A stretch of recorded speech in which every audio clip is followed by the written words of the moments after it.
Hello, so this is David, and today I am doing this video from a farm in Northern California. And of course, since I live in Portland, it was quite a transit to get here. And which brings to mind, someone recently asked me the question if I had any tips or tricks on how to stay centered while traveling.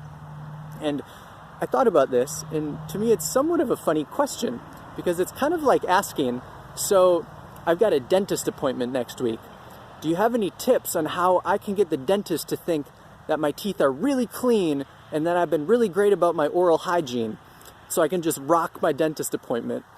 And while I'm sure there's some product you can buy that will give you like a 15% cleanness boost or something, and similarly there are definitely meditation tips and tricks and techniques and tactics to give you a little bit of a boost, the real answer to the question is, well, since your last dentist appointment, you just stay pretty diligent about brushing and flossing your teeth, and then you got nothing to worry about. You know, you'll show up at the dentist and you'll be good. No tips, tricks needed. Just, keep with your oral hygiene practice.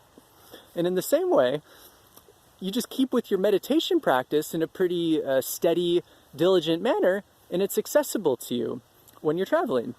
And as an example, so yesterday I had, for starters, I had a 30-minute rideshare sitting in stop-and-go traffic.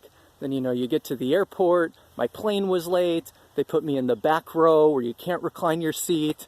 Then I had a bus ride that was late, and I wanted to get some work done on the bus, but the Wi-Fi didn't work, so I couldn't do any work. And I also, I didn't have time in the whole transit to eat dinner, so I'm hungry. Which is just to say, I could list other little minor irritations, and of course these are very much minor first world problems.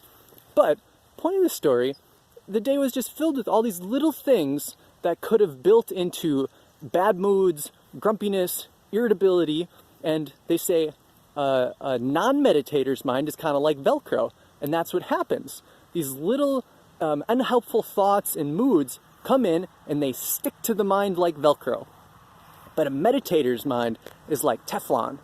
And when you've been practicing for a while and you're pretty diligent about it, when all these moods and irritations and thoughts come up, they just bounce right off. Nowhere to land. They don't stay. And so my experience of yesterday was, in spite of all the things I could have gotten irritated about, I was in a pretty good mood most of the day. And in reality, I'm in a pretty good mood most of the time. And the primary reason is not because I've mastered some tip or trick. It's just I'm diligent with my practice. And so it's just kind of there, sort of like oral hygiene. If you keep up with your brushing and flossing practice, you just have healthy teeth. And in the same way, you have a healthy mind if you keep up with your meditation practice. So maybe another time they'll give you the 15% mindful tips and tricks for a little boost. But the important answer is just to be diligent with your practice. Thank you.